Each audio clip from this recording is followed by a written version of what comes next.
La reine Catherine de Médicis mérite-t-elle cette réputation d'empoisonneuse et de légende noire? À travers ce récit, vous découvrirez qui elle était réellement.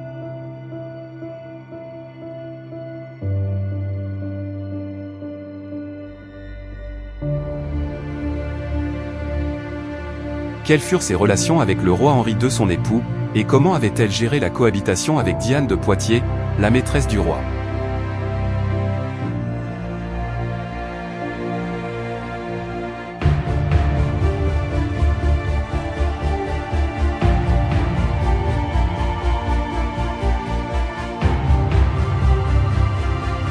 Alors Catherine de Médicis, cette reine de la légende noire, qui a été plus ou moins détruite dans son règne, dans son existence, surtout à partir du XIXe siècle, par l'historiographie républicaine. Je vous invite à lire certains de ces républicains qui ont écrit sur elle pour que vous ayez un peu une idée de ce que l'on a dit. Mais moi, je ne vais pas la réhabiliter dans une forme, si vous voulez, d'égérie, de blancheur, de grandeur, jusqu'à l'a été. Je vais essayer de nuancer cette légende noire et vous verrez par l'époque par laquelle elle a gouverné que c'est une femme qui a une volonté extraordinaire et une grande force de caractère pour pouvoir administrer le royaume. Alors elle est née à Florence, cette Catherine de Médicis, le 13 avril 1519, Florence qui était une république, sous le nom de Caterina Maria Romola di Lorenzo de Médicis, et elle meurt le 5 janvier 1589, donc à 70 ans pratiquement, à Blois, donc dans son château de Blois en France. Alors son père est Laurent II de Médicis, 1492-1519, qui est duc d'Urbino, et elle a une ramification généalogique proche du trône et des familles princières et royales, puisque sa mère est Madeleine de la Tour d'Auvergne, qui naîtra en 1498 et qui mourra aussi en 1519. Donc vous voyez qu'elle est orpheline à l'âge de 1 an à peine. Elle grandit en Italie, où est son père, et ses parents meurent donc, et elle hérite du titre de duchesse d'Urbino et de comtesse de Lauraget, puis de celui de comtesse d'Auvergne, à la mort de sa tante Anne d'Auvergne, elle qui mourra en 1524. Elle est, par son mariage avec Henri II, elle devient dauphine et duchesse de Bretagne de 36 à 1547, puis reine de France de 1547 à 1559, mère des rois François II, Charles IX, Henri III, des reines Élisabeth, qui deviendra reine d'Espagne, de Marguerite, dite la reine Margot, qui épousera bien sûr Henri IV, et de Claude, duchesse de Lorraine et de Bar. Elle gouverne la France en tant que reine-mère et régente de 1560 à 1563. Alors c'est une des plus grandes figures de la France du XVIe siècle, et son nom est immédiablement attaché aux guerres de religion opposant les catholiques et les protestants. Alors, cette légende noire persistante la dépeint comme une personne acariâtre, jalouse du pouvoir, ne reculant devant aucun crime pour conserver son influence. Aujourd'hui, la tendance historiographique s'est assouplie, et bien sûr, comme je vais essayer de faire, de la réhabiliter, car le rôle de cette reine et de cette régente, qui usa de son influence lors d'une période historique complexe et extrêmement troublée et instable. Elle a toujours été partisan d'une politique de conciliation. Elle est l'instauratrice en France de la liberté de conscience pour les protestants et de nombreuses fois tenté de faire accepter le concept de tolérance civile. Avec l'édit de janvier 1562, elle tente d'instaurer la liberté de culte, mais ne parvient pas à empêcher le déclenchement des hostilités. Après la surprise de Meaux en 1567, sa fermeté et sa méfiance envers les protestants se renforceront. Elle aura un rôle supposé dans le massacre de la Saint-Barthélemy en 1572. Je vous rappelle que je vous l'avais fait en salon. Et elle contribue à en faire une figure controversée, donc de l'histoire de France. Alors, comment a-t-elle commencé sa vie, cette Catherine de Médicis. Alors, elle est née à Florence, je vous l'ai dit, le 13 avril 1519, et elle se retrouve très rapidement donc orpheline. Sa mère meurt quelques jours après l'avoir mise au monde, d'une fièvre qu'on disait puerpérale, et son père, 3 semaines plus tard, lui, de la syphilis.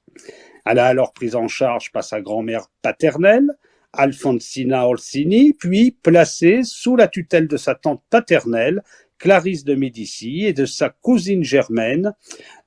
Et cette Clarisse de Médicis était aussi cousine de son père. Alors Maria Salviati, la mère du futur grand-duc de Côme, aussi cette cousine germaine qui va l'élever. Elle devient l'unique héritière de la fortune des Médicis. Elle prend le titre de duchesse d'Urbino, ce qui lui vaut le surnom de Duchessina, la petite duchesse, de la part de ses sujets florentins. Alors, elle fait partie quand même d'une famille illustre des Médicis.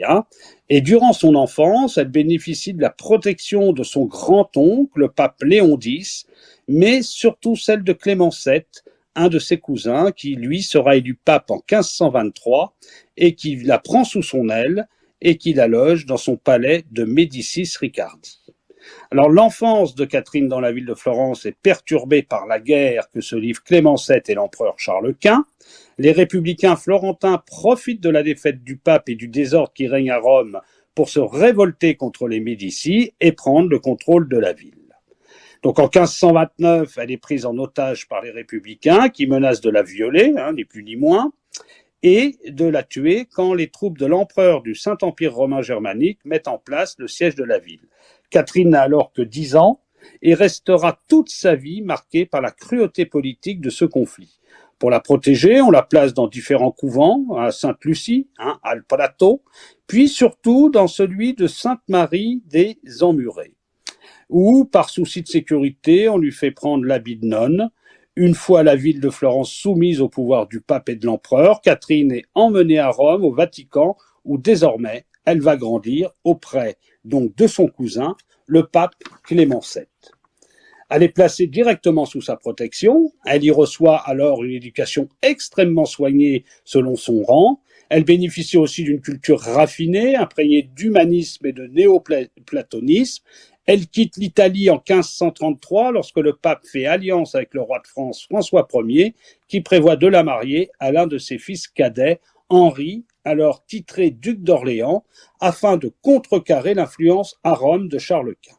Donc on voit là tout de suite un mariage politique, mais pas un mariage dynastique de premier ordre, puisque son mari n'est que le second, puisqu'il a Henri a un frère aîné qui normalement est apte à régner après la mort de son père François Ier.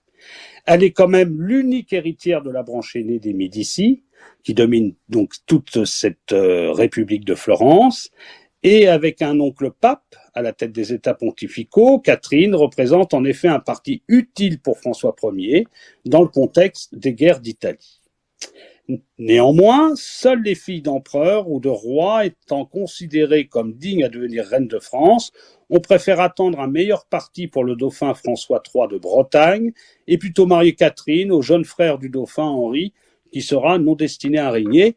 On avait pensé donc à la marier à François III de Bretagne. Les textes et les bulles étaient prêtes, mais l'intervention de François Ier a changé la donne.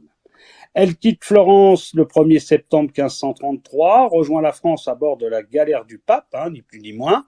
Elle apporte avec elle une dot de 100 000 écus d'argent et de 28 000 écus de bijoux, ce qui lui vaudra de la part des courtisans persifleurs le surnom de banquière ou de fille des marchands Médicis. Il avait été convenu dans le contrat que le pape procurait une dot assez importante pour combler les trous des finances royales. Le mariage a lieu à Marseille le 28 octobre 1533 en présence du pape. Venir surtout s'entretenir avec le roi et lui remettre personnellement la main de Catherine. Le contrat de mariage étant signé après le traité d'alliance qui prévoit que le pape aide le roi François Ier à reconquérir le fameux duché de Milan et de Gênes en échange de ce mariage. Après le bal de mariage, le couple se rend dans la chambre nuptiale, remplir ses devoirs conjugaux, suivi par le roi qui reste présent jusqu'à la consommation du mariage. Le pape s'y rend, lui, dès le lendemain pour trouver les deux jeunes mariés contents l'un de l'autre, dira le pape. Et il en est rassuré.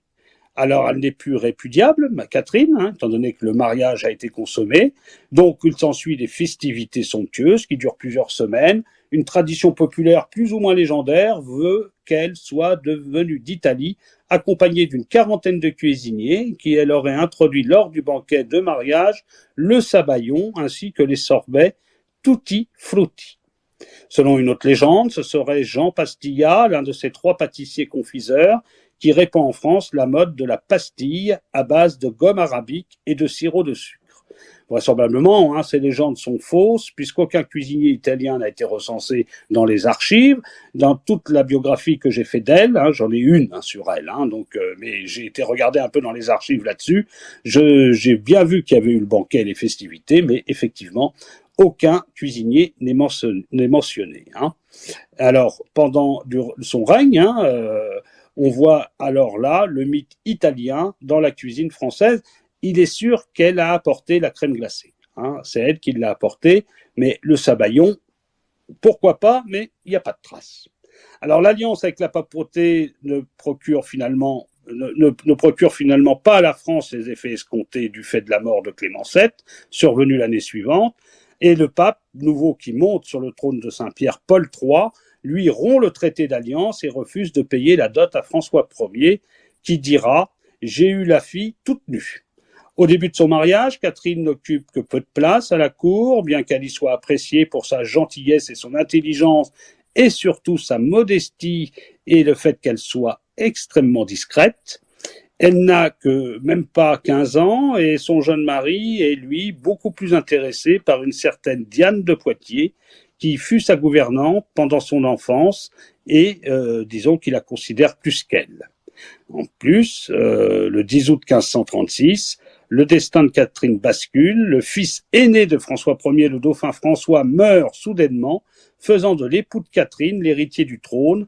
Catherine devint du jour au lendemain dauphine de Viennois et duchesse de Bretagne, donc de 1536 à 1547. Elle prend progressivement sa place à la cour. Mais Catherine et Henri n'ont toujours pas d'héritier. D'ailleurs, ils mettront une dizaine d'années pour en avoir. C'est d'ailleurs pourquoi certains médecins et certains historiographes disent sa longévité, puisqu'elle a eu quand même une dizaine d'enfants. Je vous dirai les enfants qu'elle a eus. Et elle les a eus assez tardivement, ce qui l'a évité de, disons, déformer un corps jeune et de pouvoir perdurer dans le temps, surtout qu'elle était extrêmement forte pour les maladies. Alors, malgré cela, pour l'instant, elle n'est toujours pas grosse et la menace de répudiation plane dès 1536. D'ailleurs, cette année, durant laquelle on estime qu'Henri et Diane sont à respectivement 17 et 36 ans. Ils sont maintenant amants. Mais elle reçoit l'inattendu appui de sa rivale, qui est aussi à la fois sa cousine et celle de son mari, par sa branche de la tour d'Auvergne. Elle laisse Henri arborer partout les couleurs de Diane, dont il est profondément amoureux, malgré cet écart d'âge de presque 20 ans. Alors elle est remarquée par son intelligence, cette Catherine, appréciée par le roi, son beau-père, qui l'adore, qui partage avec elle ses repas, ses promenades, ses chasses, et elle partage avec sa belle-sœur, Marguerite de France, un goût pour les arts et les lettres. Elle devient d'ailleurs l'amie de la sœur de François Ier.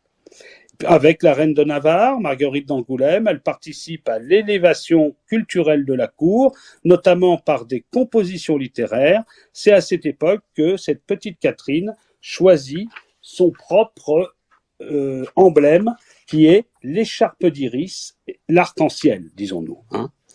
Alors, elle craint quand même d'être de plus en plus répudiée. Elle accouche finalement en janvier 1544 d'un héritier, François, futur François II de France. Sa naissance, suivie l'année suivante par celle d'une fille baptisée Élisabeth, conforte la position de Catherine à la cour. À la mort de François Ier, le 31 mars 1547, Henri d'Orléans monte sur le trône sous le nom d'Henri II et Catherine devint reine de France. En novembre, Catherine met au monde son troisième enfant, une fille prénommée Claude, en hommage à la mère du roi. le 10 juin 1549. Elle est officiellement sacrée reine de France à la basilique de Saint-Denis. Généralement, on sacrait à Saint-Denis les reines, hein, et on sacrait les rois à Reims. Le rôle qui lui est conféré à la cour consiste à procréer.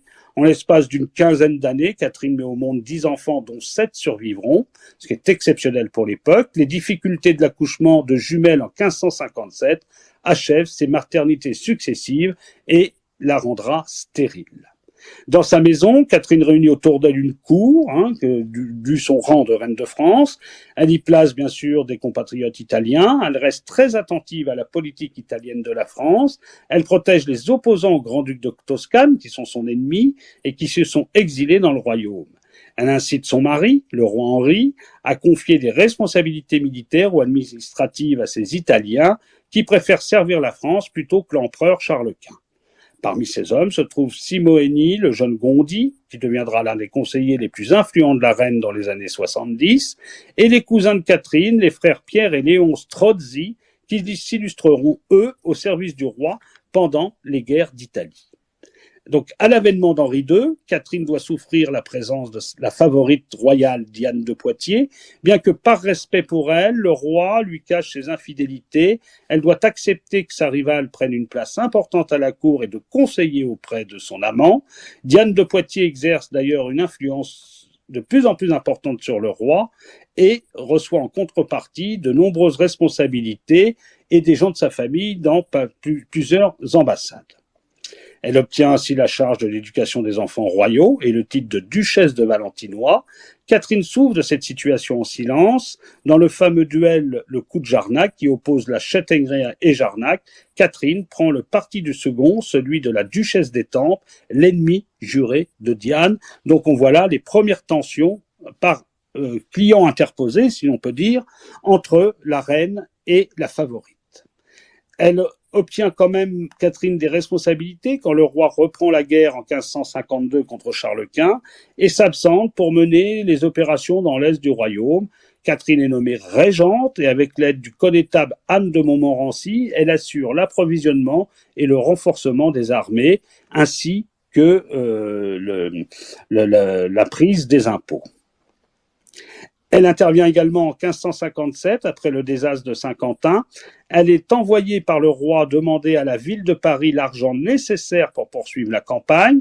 On parle quand même d'une dot de 50 000 écus prise sur les gages de l'hôtel de ville.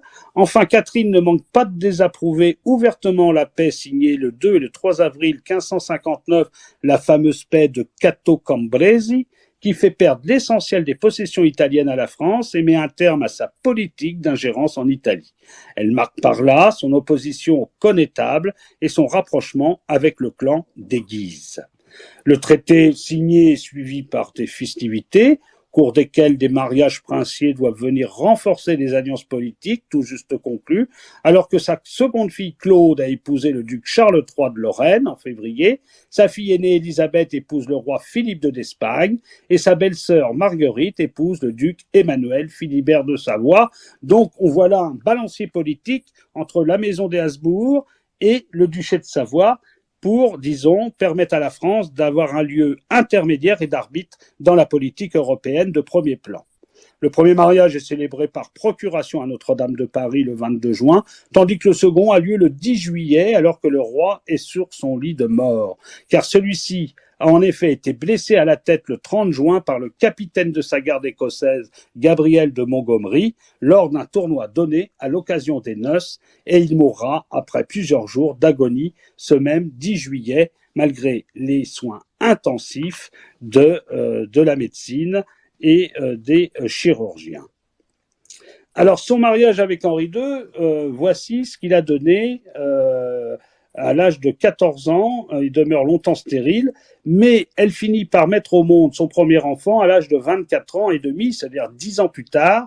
Elle accouchera de 10 enfants en 25 ans et demi de mariage. François II, 9 janvier 1544, 5 décembre 1560, dauphin de France dès 1547 à la mort de son grand-père François Ier. Il devient roi de France en 1559 à la mort de son père. Il épouse la reine d'Écosse Marie Stuart en 1558, que je vous ai fait il n'y a pas si longtemps que ça, la reine Marie Stuart. Il n'a aucune descendance et il mourra bien sûr à peine un an de règne. Élisabeth de France, de avril 1545, 3 octobre 1568, elle devient reine d'Espagne en épousant Philippe II en 1559, elle lui donne 5 enfants. Claude de France, 12 novembre 1547, 21 février 1575, elle devient duchesse de Lorraine en épousant Charles III de Lorraine en 1559, dont elle a 9 enfants. Louis de France, 3 février 1549, 24 octobre 1550, duc d'Orléans sous le nom de Louis III, il meurt âgé d'1 an et 8 mois. Charles IX, 27 juin 1550, 30 mai 1574, duc d'Orléans à la suite du décès de son frère Louis, il devient roi de France en 1560 à la mort de son frère aîné François II, il épouse Élisabeth d'Autriche en 1570, dont il n'a qu'une fille. Henri III, 19 septembre 1551, 2 août 1589, il est titré successivement duc d'Angoulême à sa naissance, duc d'Orléans en 1560, duc d'Anjou en 1566, puis deviendra roi de Pologne en 1573, s'enfuira de son royaume de Pologne pour prendre la suite de Charles IX qui vient de mourir, et sera roi de France en 1574, à la mort de son frère Charles, donc, il épouse Louise de Lorraine de Vaudémont en 1575. Il n'aura aucune descendance. Marguerite de France, 14 mai 1553, 27 mars 1615. Elle devient reine de Navarre en 1572, puis reine de France en 1589, en épousant Henri IV, mais ne lui donne pas d'enfant. Et bien sûr, elle sera répudiée par la suite. François de France, 18 mars 1555, 10 juin 1584, duc d'Alençon, il devient duc d'Anjou en 1576, il est comte de Touraine, duc de Brabant et duc de Château-Thierry. Victoire de France, 24 juin 1556, 17 août 1556, au contraire de sa jumelle Jeanne, elle meurt à Saint-Germain-en-Laye à 2 mois. Et Jeanne de France, 24 juin 1556, qui, elle, vient au monde mort-née. Donc voilà la longue descendance de Catherine de Médicis, qu'on peut dire aura été féconde pour le royaume des 10. Lorsque son fils François monte sur le trône, parce que maintenant on va revenir au règne maintenant de son fils François II, à la mort de son mari, Catherine de Médicis lui recommande de confier les rênes du gouvernement à la famille de son épouse, les Guises. Issus de la maison de Lorraine et apparentés à la maison royale, les Guises sont riches et puissants, ils ont su se faire une place de première importance à la cour de France, et leur sœur Marie de Guise, la mère de la nouvelle reine, est régente d'Écosse pour sa fille. Catherine les soutient et approuve la mise à l'écart opérée par eux du connétable et de Diane de Poitiers. Elle-même intervient dans la redistribution des faveurs royales en échangeant avec l'ancienne favorite le château de Chenonceau, contre celui de Chaumont. Par l'ascendant qu'elle exerce sur le jeune roi, Catherine joue un rôle central au sein du Conseil royal, mais profondément atteinte par la mort de son époux, elle reste en retrait par rapport aux Guises qui prennent vraiment les rênes de la France et qui détiennent en vérité donc la réalité du pouvoir. Alors, par rapport à ça, les contemporains, eux, soulignent la douleur extrême manifestée par la reine à la mort du roi, elle-même qui lui avait dit le jour même du tournoi de ne pas y aller, car elle fréquentait des astrologues, des prophéties, comme on disait à l'époque, des cartomanciens, des cartomanciennes, des tireuses de bonnes aventures, de toutes sortes de croyances plus ou moins de l'époque, qui lui avaient surtout dit qu'il ne fallait pas que le roi combatte. Et pour marquer donc ce chagrin immense, elle choisit de This space was downloaded via spacesdown.com. Visit to download your spaces today. ne plus s'habiller qu'en noir, alors que le deuil se marquait traditionnellement en blanc. Mais elle choisit le noir, à la mode italienne, et elle abordera désormais un voile qu'elle ne quittera plus.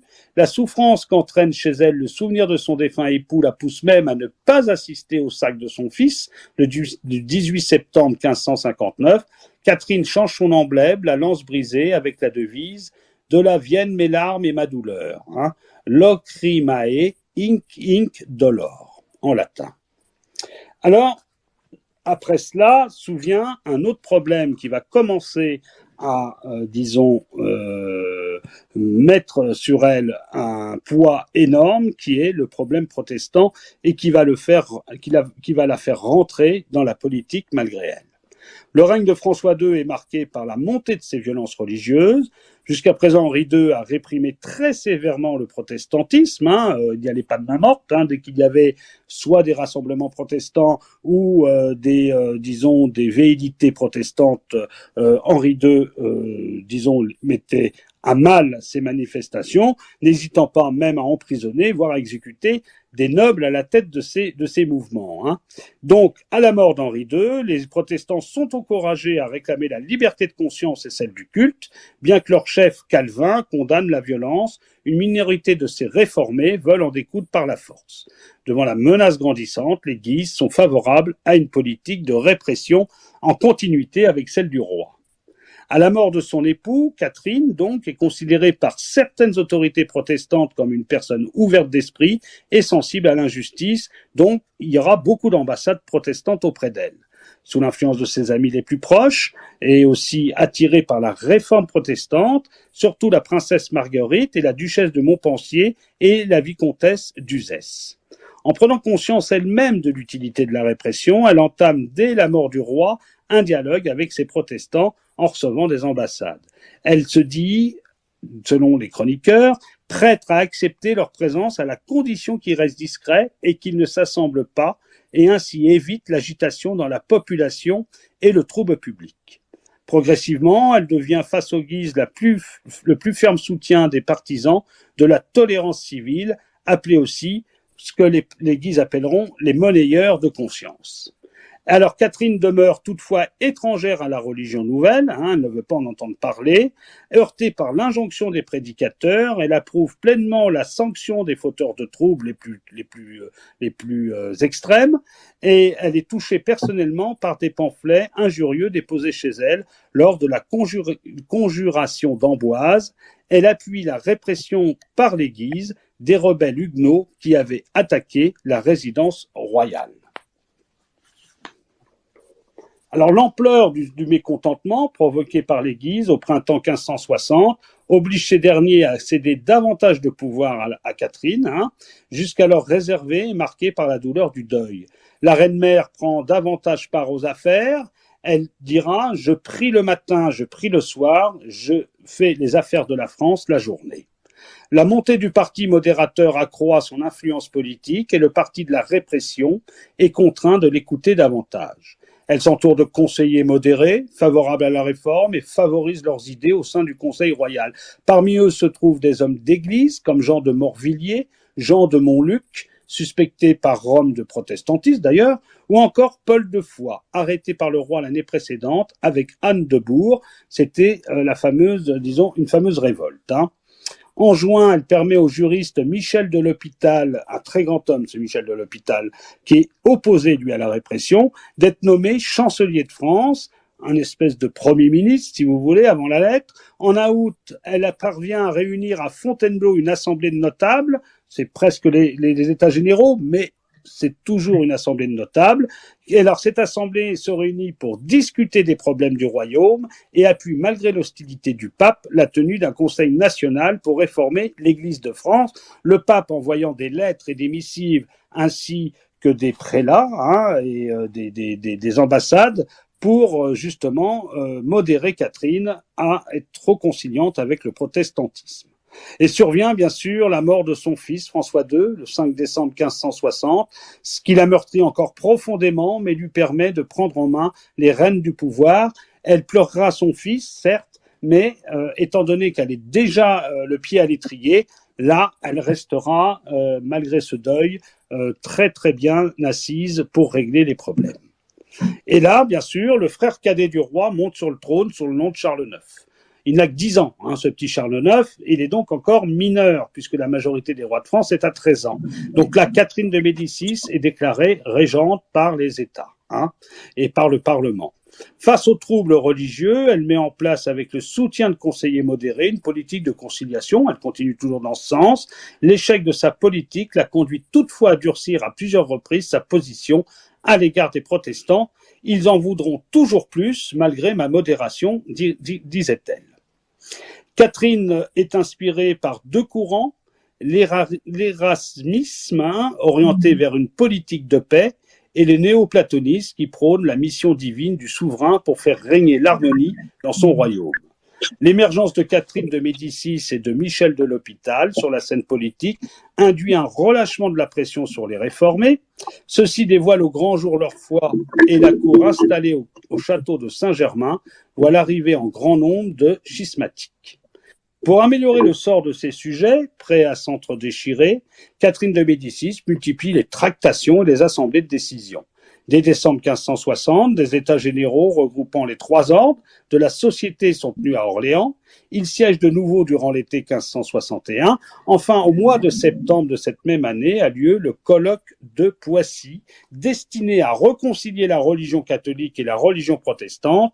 Et en agissant ainsi, Catherine de Médicis se met à dos le pape Pie IV et les catholiques intransigeants, mais elle demeure très optimiste quant à l'évolution de la situation. Et là, on voit que les Guises se durcissent et disent que Catherine est trop conciliante, surtout influencée par le chancelier Michel de l'Hôpital. Alors, le 17 janvier 1562, elle promulgue l'édit de janvier qui constitue une véritable révolution puisqu'il remet en cause le lien sacré entre unité religieuse et pérennité de l'organisation politique. L'édit de janvier autorise en effet la liberté de conscience et la liberté de culte pour les protestants à condition que ceux-ci restituent tous les lieux de culte dont ils se sont emparés. Cet édit fait partie de la politique de concorde voulue par la reine et, bien sûr, Michel de l'Hôpital. Pour eux, les réformés ne sont pas la cause du mal qui s'est abattu sur la terre, mais un agent de conversion que Dieu a envoyé pour éveiller l'humanité à la conscience de son péché. Pour elle, la mission des dirigeants politiques consiste avant tout à briser le cycle des violences qui ravagent le royaume, car, bien sûr, pendant qu'on discute, on continue à s'affronter, à brûler des villages, brûler des églises, brûler des temples, tuer, massacrer. Enfin bon, on est dans une guerre pratiquement civile. Mais l'édit de janvier échoue à cause des antagonistes trop forts qui opposent protestants et catholiques, donc ce qu'on a appelé l'opposition des extrêmes. Un triumvirat composé des trois anciens favoris d'Henri II s'oppose à la politique de tolérance de la reine-mère. Antoine de Bourbon, roi de Navarre, choisit le camp des catholiques. La position de la régente est difficile. Elle espère un soutien de la part du prince de Condé, le chef des protestants, mais celui-ci ne répond que très très mollement. Donc la reine refuse dans un premier temps la marche à la guerre qui provoque en mars 1562 le fameux massacre de Ouassy. Elle se tient à l'écart des deux parties jusqu'à ce que par un coup de force, François de Guise l'oblige à se placer sous sa protection. Le 31 mars, il débarque à Fontainebleau où se trouve la famille royale et la contraint à le suivre à Paris. Durant les mois de mai et de juin, Catherine tente encore de provoquer des rencontres entre les belligérants, mais finit par se résigner à la guerre devant la résolution des chefs militaires à en découdre. Pendant plusieurs mois, elle intervient activement dans l'organisation logistique pour défaire les protestants. Elle se déplace également personnellement au siège de Rouen. La mort et l'emprisonnement des principaux chefs de guerre lui permet finalement de ramener la paix, tout en prenant ses distances avec les Guises. Là, elle veut vraiment rompre avec ce qu'on appelait les ultras. Elle accorde aux Huguenots la paix d'Amboise en mars 1563. L'édit d'Amboise prévoit déjà une certaine liberté de culte dans les maisons seigneuriales et dans les villes, ce que reprendra plus ou moins Henri IV dans son édit de Nantes. Donc Catherine déjà a commencé l'embryon de cet édit de Nantes. Bien sûr, il sera beaucoup plus complet, beaucoup plus politique, beaucoup plus aguerri. Mais là, on voit déjà qu'il y a une prise de conscience pour une liberté de conscience. En août 1563, Charles IX devient majeur. Catherine abandonne donc la régence, mais Charles IX la confirme immédiatement dans ses pouvoirs, ce qui était arrangé, puisque malgré ses 13 ans, il n'avait pas la capacité de régner, surtout que c'était un roi assez maladif. On le verra, il avait une tuberculose osseuse qui, bien sûr, va l'emporter à 24 ans. Pour Catherine, l'heure est à la reconstruction maintenant, car la guerre civile a entraîné de très profondes destructions et un coût élevé dans les réparations. Donc il y a des grandes fêtes malgré cela, malgré que le trésor soit quand même à sec. Hein. On fait quand même des fêtes à Fontainebleau qui marquent le départ du fameux Grand Tour de France, hein, que je vous avais fait aussi hein, avec l'édit du Roussillon, ce fameux Grand Tour de France qu'entreprend la famille royale à partir de 1564 pendant 28 mois. Hein, plus de 2 ans, la reine parcourt la France pour montrer le roi à son peuple, faire oublier les dissensions religieuses et imposer ses édits de paix. Son but est également de provoquer la rencontre des chefs d'État européens et de relancer un nouveau concile. La reine n'avait pas accepté que lors du concile de Trente, les protestants n'aient pas été invités. Le voyage est une succession d'entrées royales. Il se terminera le 1er mai 1566 à Moulins. Après 4 années de paix, le conflit religieux, malgré tout, reprend. En 1567, ça commence par le prince de Condé, qui tente de s'emparer du roi par surprise. Ça s'appellera la fameuse surprise de Meaux.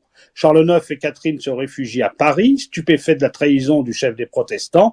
Catherine impute au chancelier L'Hopital l'échec de la politique de tolérance civile. Il en est effondré, Michel de L'Hopital, quand il apprendra ça, et la trahison de Condé, et le renvoie en mai 1568.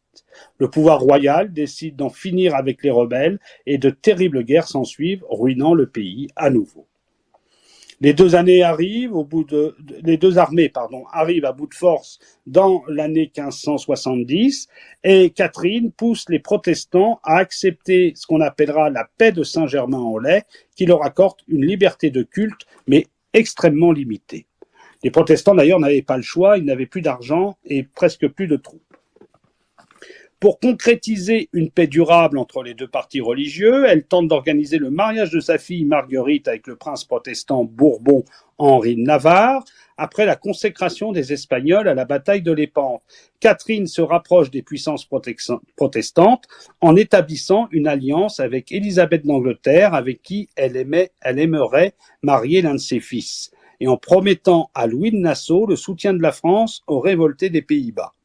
La mort en juin 1572 de la reine de Navarre, Jeanne d'Albret, soi-disant empoisonnée, une importante rivale politique du côté protestant, malgré tout, l'arrange. Elle doit encore contrer l'influence auprès de Charles IX, de l'amiral de Coligny, ce chef militaire des protestants qui exige que la France intervienne directement contre l'Espagne dans la guerre aux Pays-Bas, ce que Catherine veut éviter à tout prix. Elle veut faire une alliance politique et maritale, elle veut même faire une alliance diplomatique, elle veut faire des congrès ou des assemblées de paix, mais elle ne veut pas entraîner le pays dans la guerre. De toute façon, l'état de la France ne le permet pas. À la suite de cet attentat, le fameux attentat que je vous avais raconté dans la Saint-Barthélemy, donc cet attentat contre Coligny le 22 août 1572, Catherine semble avoir choisi, sur le conseil de certains membres de son entourage, de convaincre le roi de faire tuer les principaux chefs huguenots montés à Paris pour les noces. D'ailleurs, Paris était infecté de protestants. Elle le dira, jamais je n'ai vu autant de corbeaux sur le mât d'hélice. L'amiral Gaspard de Coligny, ainsi que La Rochefoucauld, Téligny, Nompart de Caumont et Soubise sont abattus. Le massacre dit de la Saint-Barthélemy commence dans la nuit du 23 au 24 août 1572. En dépit des ordres du roi et de sa mère pour l'arrêter, il s'étend les jours suivants avec l'aide du peuple, excité par quelques prédicateurs ultra-catholiques payés par les Guises.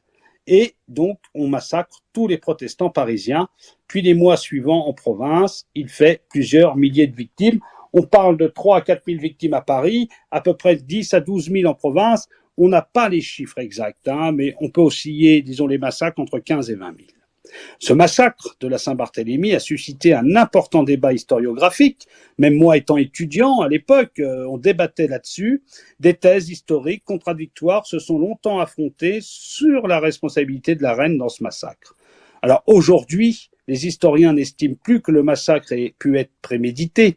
Face à une situation explosive, la reine et le roi se seraient résolus à prendre une décision exceptionnelle pour la défense du royaume. Ce massacre, qui fait donc plusieurs milliers de victimes à Paris, puis en province, pèsera lourd sur la popularité de Catherine chez les protestants et dans l'histoire. Catherine prend le parti de rompre avec sa politique de concorde et fait contraindre les protestants à revenir à la religion catholique. 2 ans plus tard, Charles IX meurt d'une pleurésie, donc aussi d'une tuberculose osseuse. Alors, Après la mort de Charles IX, bien sûr, il y aura l'avènement d'Henri III. Mais on va faire une petite parenthèse sur son action artistique. Parce que, malgré tout, Catherine, dans ses années troubles, poursuit une politique culturelle que son beau-père François Ier avait inaugurée et lui avait fait apprendre à aimer. Et cette cour de Catherine de Médicis est une succession de fêtes, de bals, de jeux. En février-mars 1564, la reine-mère organise dans le parc du château de Fontainebleau les plus somptueuses fêtes que le royaume ait jamais connues depuis qu'il ait existé, disent les chroniqueurs. Tout comme l'avait fait François Ier au camp du Drap d'Or, Catherine veut éblouir ses sujets. Des ballets et des spectacles mythologiques mettent en scène la politique de tolérance de la reine, ainsi que la gloire de la France et de la maison royale. Les enfants de Catherine participent aux danses et se travestissent dans les spectacles qui soulignent l'unité de la famille royale. Donc vous voyez qu'il n'y a pas que Louis XIII ou Louis XIV qui est dansé des bals. Ça se faisait, disons, ça s'est fait sous Charles V et Charles VI, mais voilà, ça continue. On voit beaucoup les enfants de France participer, jouer la comédie, danser, même jouer de la musique. Surtout les femmes d'ailleurs pour la musique. Catherine de Médicis s'entoure donc de femmes ravissantes, ce qu'on appellera, ce que des historiens appelleront son escadron volant, qui attire à la cour les hommes et les amène à abandonner le parti de la guerre pour celui de la paix. Donc elle faisait courtiser plus ou moins les hommes qu'elle voulait bien avoir des confidences par ces femmes, qui sous l'oreiller leur disaient quelques secrets qu'ils rapportaient bien sûr à la reine. Alors si elle encourage ces festivités et laisse la mode suivre son cours, la reine-mère se montre toujours rigoureuse sur la moralité de sa cour et surveille la vertu de ses filles d'honneur. Lorsqu'une d'entre elles, par exemple Isabelle de Limeuil, est mise enceinte par le prince de Condé en 1564, le scandale provoqué lui attire les foudres de la reine-mère, qui la chasse improprement. Elle rédige en 1564 une lettre pour son fils, pour la police de la cour et pour le gouvernement, ce qui est une série de conseils qui établit l'emploi du temps d'un roi et la manière de s'occuper de sa cour. Excellente cavalière, on lui attribue parfois l'importation en France de la manière de monter ce qu'on a dit en Amazone. Elle a imposé le corset et le caleçon lors des promenades à cheval aux dames de sa cour. Alors tout ça, ça vient d'Italie, ses cuisiniers, ses confiseurs, ses pâtissiers florentins. On raconte qu'elle introduit à la cour de France des légumes inconnus jusqu'alors, les haricots verts par exemple, les artichauts, les brocolis ou les petits pois, et selon des traditions populaires, elle serait aussi à l'origine de la diffusion des asperges, des tomates, de l'épinard et de la fourchette. Les macarons, le sorbet ou les crèmes glacées ou la ganache donnent naissance à la révolution gastronomique française. Toutefois, selon l'historien de l'alimentation Pierre Leclerc, l'influence prêtée à Catherine de Médicis releverait de la légende. Voilà ce que dit Pierre Leclerc. Elle a introduit de nouvelles denrées, fait de nouveaux plats et introduit de nouveaux mets sucrés et glacés. Mais cela ne plaisait pas forcément au palais français déjà très fin. On a plutôt accommodé ces importations et ces nouveautés à la cuisine française pour l'améliorer. Donc la cuisine française avait déjà elle-même une science, on savait faire la cuisine, elle était déjà réputée. On a simplement agrémenté la chose avec l'arrivée de ces denrées d'Italie. Alors, héritière des goûts des Médicis pour les arts, son grand-père, Laurent le Magnifique, ainsi que son père, Catherine de Médicis est considérée comme l'une des plus grands mécènes du XVIe siècle français.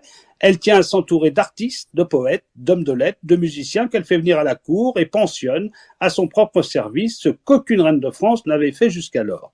Sa politique de mise en scène de la monarchie se double d'une véritable passion pour les arts. Elle s'intéresse aussi bien à l'orfèvrerie, à la musique, qu'à la peinture et à l'architecture. Catherine de Médicis porte également un intérêt particulier pour le portrait français et multiplie le nombre de portraitistes à son service, parmi lesquels, bien sûr, le très grand François Clouet et les frères Dumontier. À sa mort, sa collection de portraits comprend entre 600 et 700 dessins, aujourd'hui éparpillés dans le monde. Certains sont aux archives nationales, dont les portraits de ses fils au crayon, qui sont assez célèbres et qui sont d'une netteté. Et là, on voit vraiment, par ce dessin de ses fils et de ses portraits, vraiment la position et un peu la mode du temps et comment les princes étaient. Catherine protège également les hommes de lettres, comme Montaigne et Ronsard, qu'elle adorait. Elle porte un soin particulier à privilégier les artistes français au lieu de faire appel à des artistes italiens, comme il était d'usage chez les rois de France depuis le début de la Renaissance, et donc elle rompt par cela avec François Ier, qui lui avait dit d'ailleurs, il vous faudra maintenant faire que ces artistes viennent de France. Aujourd'hui, il ne reste plus grand-chose de ces somptueuses collections. De son vivant, les visiteurs de marque ont pu venir les admirer dans son grand palais parisien, mais accaparées en partie par la Ligue à sa mort, elles sont aujourd'hui ou disparues ou dispersées. Catherine a également mis en place une politique de construction et de transformation architecturale. Elle fait édifier non loin du Louvre le palais des Tuileries par Philibert Delorme, le grand Philibert Delorme, et fait agrandir le château de Chenonceau. Son plus grand chantier est celui du somptueux mausolée des Valois à Saint-Denis, construit à l'antique sous la forme d'une rotonde qui tranche radicalement avec le style médiéval de la basilique. Aujourd'hui disparu, ce monument élevé à la gloire des derniers Valois devait contenir tous les gisants de ses enfants disposés autour du monument dédié à elle et à son époux. On y trouvait les 3 gisants du couple royal, dont ceux réalisés par le primatis et surtout Germain Pilon. Excepté le château de Chenonceau, il ne reste plus rien de ces nombreux chantiers de construction. Le palais des Tuileries, le luxueux hôtel de la Reine, la chapelle des Valois à Saint-Denis et les châteaux de Monceau et de Saint-Maur, qu'elle appréciait beaucoup, ont tous disparu, soit détruits à la Révolution, soit, pour ce qui est des Tuileries, brûlés pendant la Commune en 1871. Donc maintenant, à l'âge de 23 ans, le duc d'Anjou, 4e fils de Catherine, succède à son frère sous le nom de Henri III, Charles IX, qui vient de mourir. Connu pour être le fils préféré de la reine et sans doute surtout, et c'est certain, le plus intelligent, le nouveau roi entreprend et entend gouverner par lui-même. Catherine continue d'exercer le pouvoir de conseil, mais elle ne peut plus agir sans le consentement de son fils. Comme le roi se trouve en Pologne, quand meurt Charles IX, Catherine est déclarée régente par le Parlement. Elle assure l'intérim en attendant que le roi revienne. Et en septembre 1574, elle tente de combattre les troupes qui paralysent le royaume, par bien sûr, on en profitait pour plus ou moins avoir des grâces et des gratifications, et surtout les protestants pour avoir plus d'assises et d'autorité. Elle se réjouit de la capture de Montmorency, de Montgomery, l'homme qui avait accidentellement tué son mari et qui depuis combattait dans le camp des réformés. Elle encourage la justice à procéder à son exécution et Montgomery est exécuté le 26 juin 1574 en place de Grève. Il est décapité. Pendant son retour, le roi a commencé à répartir les postes publics aux membres de son entourage. Inquiète de voir lui échapper le contrôle du pouvoir, Catherine se déplace à sa rencontre et descend avec la cour jusqu'à Lyon. Elle entre en opposition avec son fils sur la distribution des dignités de la cour.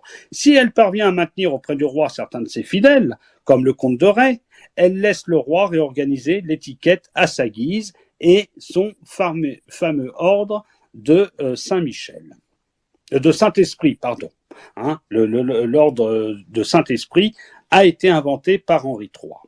C'est une période tendue pour Catherine qui se remet mal de la mort de sa fille Claude, qui vient d'avoir lieu, et qui entretient pendant quelques mois des rapports difficiles avec la nouvelle reine, Louise de Lorraine, que son fils épouse en février 1575. Mais que fait-il d'épouser cette Lorraine qui n'est pas du parti d'un roi de France, dira-t-elle. Catherine doit également accepter que son fils la décharge du pouvoir, puisque contrairement à son prédécesseur, le roi entend régner par lui-même. Catherine, donc, s'attriste quelque temps de se voir privée du pouvoir par son fils préféré et de peur qu'il manque de modération. Elle éprouve également un sentiment d'hostilité envers les favoris du roi qui restreignent l'accès au souverain et prônent parfois une politique contraire à la sienne. Elle contribue notamment à la chute de Bellegarde en fin 1574 pour un duel. À la même époque, elle fait construire par Jean Bulan, non loin de l'église Saint-Eustache, un hôtel particulier dans lequel elle s'installe en 1584. De ce palais, lieu de la cour très prisé pendant les années 1580, il ne reste aujourd'hui que la grande colonne astrologique près de l'actuelle Bourse du Commerce. La fameuse colonne que vous voyez à la Bourse du Commerce, pour ceux qui connaissent Paris, c'est les vestiges de son hôtel particulier. Alors, sous le règne de son fils, elle demeure plus active que jamais au sein du gouvernement, elle revient progressivement. Sa présence à la cour s'avère particulièrement utile pour accommoder le roi avec François d'Alençon, son fils cadet, toujours en révolte contre son frère. Victime des calomnies répandues par les mignons de la cour, elle n'hésite pas à poursuivre son jeune fils et à le ramener à la raison quand il s'enfuit et prend les armes en 1576 et voulant passer au camp de l'étranger. Alors son fils s'aperçoit quand même que sans sa mère, il est difficile quand même de pouvoir régner. Il dira Henri III, elle avait la tête d'un homme, c'est-à-dire une tête politique, si on peut parler à notre époque. Elle intervient surtout pour accommoder ou modérer les partis ennemis, toujours ce qu'elle a fait. C'est elle-même qui mène les négociations et parcourt le royaume pour faire respecter les édits de paix qui sont signés et surtout l'autorité du roi. En 1578, elle entame un nouveau tour de France au cours duquel elle rencontre son gendre Henri de Navarre, devenu l'un des chefs protestants, et le réconcilie avec sa fille Margot, avec qui il s'était brouillé depuis quelque temps. En dépit de ses rhumatismes qui commencent à s'accumuler et des médecines qu'elle prend de plus en plus, elle continue son voyage en litière ou à dos de mule, se privant la plupart du temps de confort. Elle traverse des régions aux mains des rebelles, en Languedoc notamment, où elle séjourne en mai 1579, et même au château de La Vérune, pour éviter la peste qui sévit sur la ville de Montpellier. Et surtout en Dauphiné, elle rencontre les chefs protestants. Toujours portée par son optimisme, elle espère même rejoindre son fils François en Angleterre pour arranger son mariage avec la reine Élisabeth Ier à la fin de sa tournée en 1579. Catherine se félicite d'avoir rétabli l'entente dans sa famille. Alors, dans les années 1580, elle intervient personnellement dans la succession au trône du Portugal et elle envoie même une expédition navale avec l'aval de Henri III pour aider les Portugais à reconquérir leur pays envahi par le roi d'Espagne. En dépit de ses réticences, elle finit par soutenir les projets de son fils François pour devenir le souverain des Pays-Bas. À l'approche des 70 ans, elle n'hésite pas à payer de sa personne. En 1585, elle part dans l'Est rappeler les Guises à l'ordre. En 1586, elle entame dans le sud-ouest des négociations avec son gendre Henri de Navarre qui veut reprendre les armes. Enfin, lors de la journée des barricades en 1588, la fameuse journée des Guises, elle n'a pas peur d'affronter la rébellion parisienne en parcourant les rues de Paris à pied et en se frayant un chemin parmi les barricades. Par son combat envers et contre tous, par la concorde, Catherine de Médicis est devenue aux yeux de ses contemporains une personne hors du commun qui impose le respect surtout pour cette époque. Cependant, elle a eu un défaut qui a été son entêtement à se battre inutilement pour une cause qui semble perdue et qui la discréditera aux yeux de ses sujets qui veulent en découdre avec leurs adversaires, c'est-à-dire le protestantisme. Alors la fin de la vie approche et bien sûr elle ne voit que les préparatifs de mariage de sa petite-fille Christine de Lorraine, qu'elle élève depuis la mort de la duchesse Claude de Lorraine, sa mère, en 1575. Ces derniers mois s'assombrissent avec la montée en puissance de la Ligue catholique et des ultras, des Guises, qui à l'occasion de cette journée des barricades prend possession de la ville de Paris.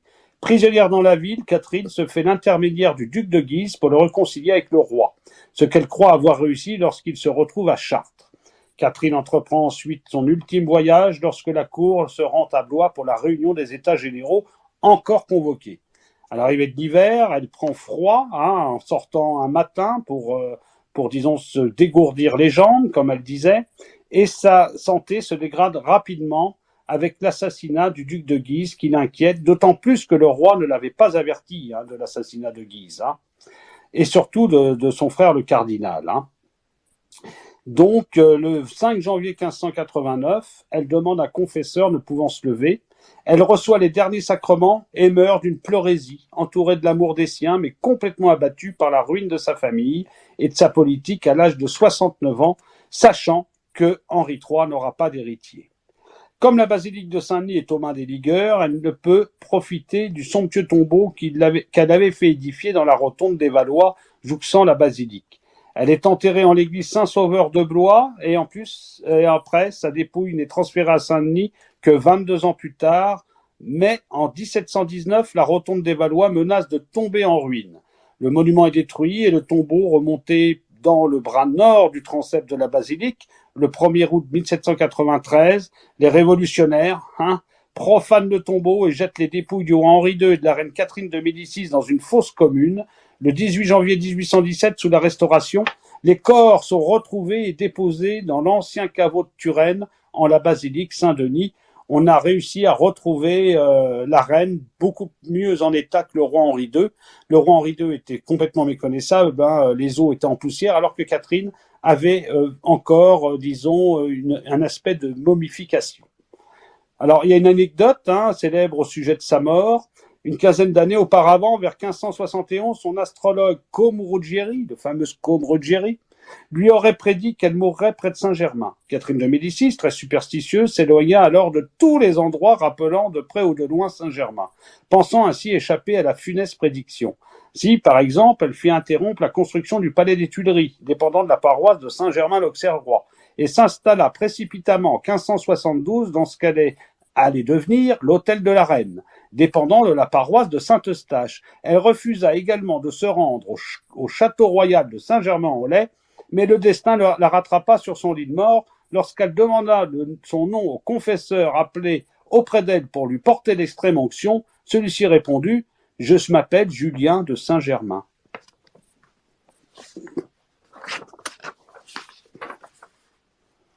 Alors, cette personnalité de Catherine de Médicis qui vient de mourir, là, que je vous ai raconté, s'avère difficile à saisir car une légende noire s'est depuis toujours associée à son image, surtout Monsieur Michelet, qui n'a pas été tendre avec elle. Alors, elle était quand même d'un tempérament optimiste, d'une grandeur d'âme particulièrement clairvoyante. Catherine de Médicis figure dans la mémoire collective comme l'incarnation de la noirceur, du machiavélisme et du despotisme. Alors, c'est une désinformation complètement avérée de dire cela d'elle, car ça s'est maintenu inexact par la faute des historiens qui ont eux-mêmes véhiculé cette image sans souci d'objectivité. Il faut attendre la seconde moitié du XXe siècle pour que l'historiographie traditionnelle de la reine soit alors remise en question, en particulier grâce à des historiens contemporains comme Garrison, Bourgeon, Joanna, Crouzet, Sutherland et Knecht. L'historienne Jeannine Garrison a transcrit l'oraison funèbre prononcée le 4 février 1589 par l'archevêque de Bourges, Renaud de Beaume, en l'église Saint-Sauveur de Troyes, lors des obsèques de Catherine de Médicis. Cet éloge funèbre approche certes l'apologie, mais reflète une certaine réalité. Voilà ce que dit l'archevêque alors que la reine est à son enterrement. Humiliez vos vœux devant Dieu, vous qui êtes français. Reconnaissez que vous avez perdu la plus grande reine en vertu, la plus noble en race et en génération, la plus excellente en honneur, la plus chaste en toutes les femmes, la plus prudente en son administration, la plus douce en sa conversation, la plus affable et la plus bénigne à tous ceux qui ont voulu l'aborder, la plus humble et la plus charitable envers ses enfants, la plus obéissante à son mari, mais surtout la plus dévote envers Dieu, la plus affectionnée envers les plus pauvres que reine qui régna en France. Donc, dès l'époque des guerres de religion, les catholiques et les protestants ont raillé la politique de tolérance de cette reine-mère. Un véritable travail de propagande dressé contre les Valois a véhiculé une image profondément erronée de la reine. La mort du dernier des Valois, donc Henri III en 1589, sous la lame de Clément, n'a pas permis de sa réhabilitation. Au XVIIe siècle, on oublie que le travail accompli par Henri IV puis par Richelieu ne constitue que la continuité de la politique de Catherine de Médicis, ce que je vous ai raconté un peu au départ. Au XVIIIe siècle, les philosophes critiquent la monarchie absolue et la sage politique de la reine, qui n'est désormais perçue que comme un despotif oppressant et arbitraire. Alors, sous la Révolution, on y va encore plus, l'époque accentue la dénonciation des rois, et les révolutionnaires comme Marat reprennent des légendes parfois sordides qui ont couru à son sujet pour vilipender la monarchie. C'est une empoisonneuse, une traître, une assassin, une sanguinaire, une suceuse de sang. C'est la Révolution française qui fixe cette légende noire de Catherine de Médicis dans son aspect définitif. Au XIXe, l'école républicaine et la tradition populaire pérennisent cette légende noire, désormais rendue populaire par les romans historiques, comme la Reine Margot de Dumas. Et en revanche, Balzac, dans son introduction sur Catherine de Médicis, la décrit comme une femme extraordinaire qui a sauvé la couronne de France en déployant les plus rares qualités et les plus précieux dons de l'homme d'État. Maurras lui-même dira que s'il fallait une reine en France pour rétablir la monarchie, il nous faudrait une Catherine de Médicis.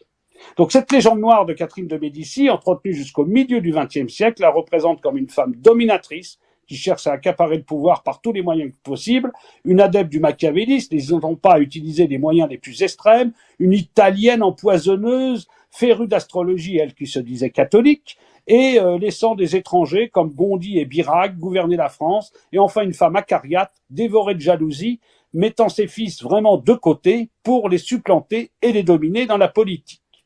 Ne notons pas d'ailleurs qu'elle a évité que le royaume des Lys puisse tomber aux mains des Guises. Ça, c'est une parenthèse personnelle. Lorsque Catherine devint régente de France, elle gouverne pour ses enfants trop jeunes, pour régner par eux-mêmes en leur apprenant les devoirs des rois. Face aux différents partis religieux et politiques qui tentent d'accaparer le pouvoir en faisant pression sur elle, cette reine essaye de rester ferme pour éviter l'effondrement du pouvoir royal et du royaume.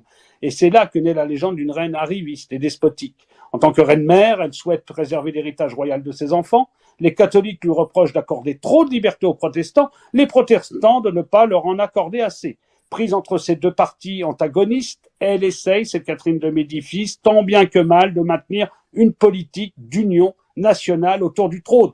On voit bien là que le mot national commence à être prononcé dans le royaume des Lys.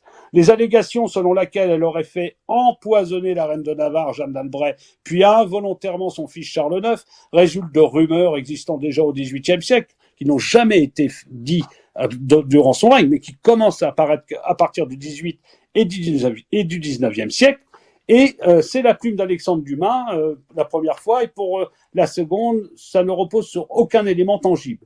Le cinéma en employait le pas, des romanciers, pour exciter cette légende noire de la reine-mère dans La princesse de Clèves, film tourné en 61, où l'on voit une Catherine de Médicis qui utilise des nains, espions, et fait chuter ses ennemis dans des trappes ouvertes sur de profondes oubliettes, ce qui n'a jamais existé. L'iconographie la représente parfois devant des cadavres de huguenots massacrés dans la cour du Louvre pendant la Saint-Barthélemy et les dominants de sa froideur et de sa grandeur. Alors, quelques films, par contre, alors dès 1913, on commence déjà dès 1913 à tourner des films sur Catherine de Médicis, c'est extraordinaire. Alors, et puis ses adversaires aussi. On lui reproche de louvoyer entre les partis et même de créer la discorde pour mieux régner, diviser pour régner, comme on disait. En réalité, la reine s'est méfiée de tous les partis et s'est vouée sa vie durant de tous les rabaisser pour n'en mettre en valeur qu'un seul, celui de ses fils, et donc du roi. Ces espions n'étaient là que pour s'informer s'il y avait au moins des complots qui se tramaient. C'est ce que feront d'ailleurs tous les rois de France. Alors certains rois médiévaux, mais surtout Louis XIII et Richelieu, Mazarin et ainsi de suite. C'est la décrépitude du pouvoir royal et la faiblesse de ses moyens qui ont réduit cette reine à s'appuyer sur tel ou tel parti. Elle a été considérée comme une étrangère par beaucoup, italienne. Il est vrai qu'elle se distingue par cet accent assez prononcé d'italien, comme l'aura Mazarin plus tard.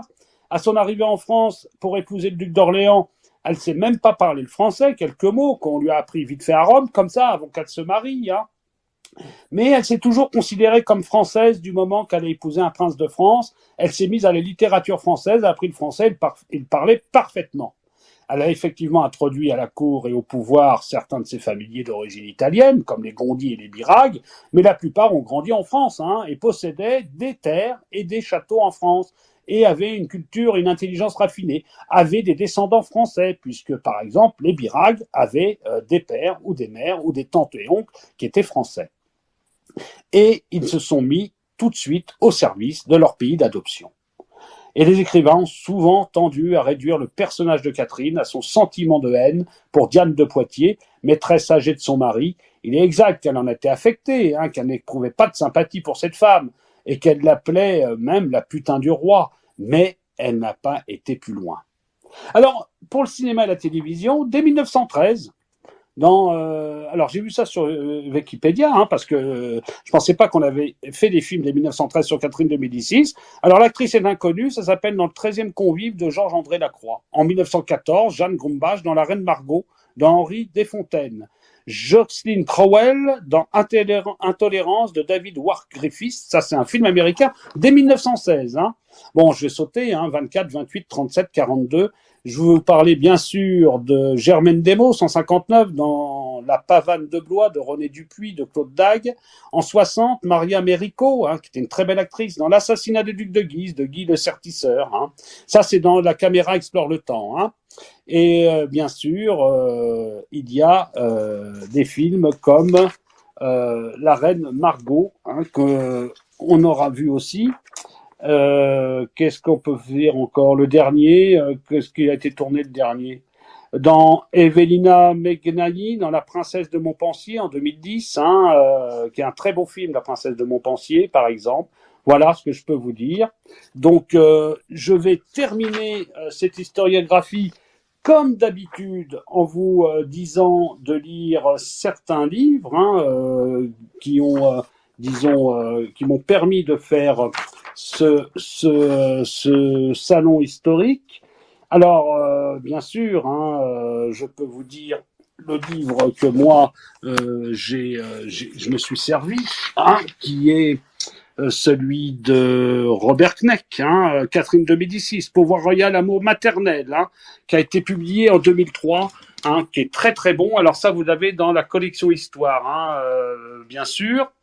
Et bien sûr, les guerres de religion de Pierre Miquel, que je me suis servi, je peux vous dire, et dans les extraits de livres qui m'ont servi à faire ce salon, il y a Alexandra Zvereva, c'est avec une préface d'ailleurs de Denis Crouzet, Portrait dessiné à la cour des Valois, les Clouets de Catherine de Médicis, ça c'était très bien, parce que là on explique vraiment les enfants de France, et Jean-Hippolyte Mariéjol, qui est quelqu'un là-bas, c'est un huguenot lui, mais bon, il a écrit un très beau Catherine de Médicis, 1519-1589, chez Talandier, en 1979, ça c'est gros, ça fait plus de 700 pages.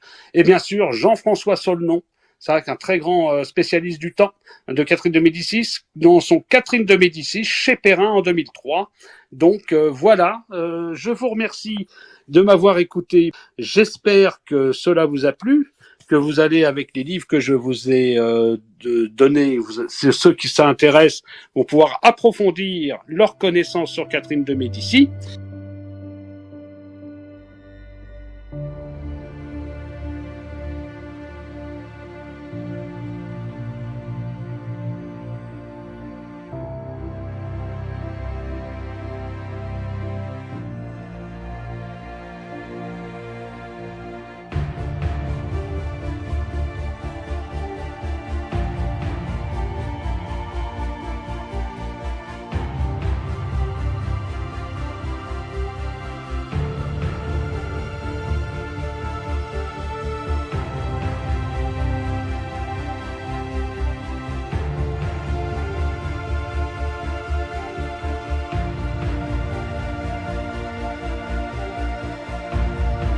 La reine était une femme de caractère qui a assuré la régence pour chacun de ses fils d'une main de maître.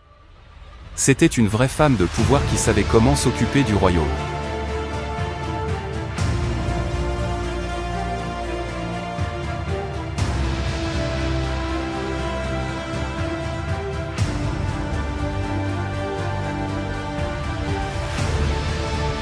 La reine vit monter sur le trône 3 de ses fils.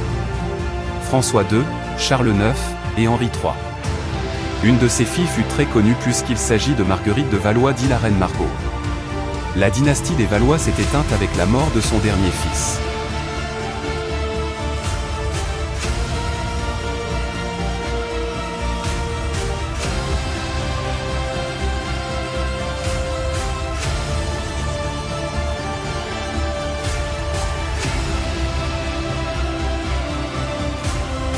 Nous espérons que le récit sur Catherine de Médicis vous aura plu. Nous vous donnons rendez-vous pour une nouvelle histoire de France.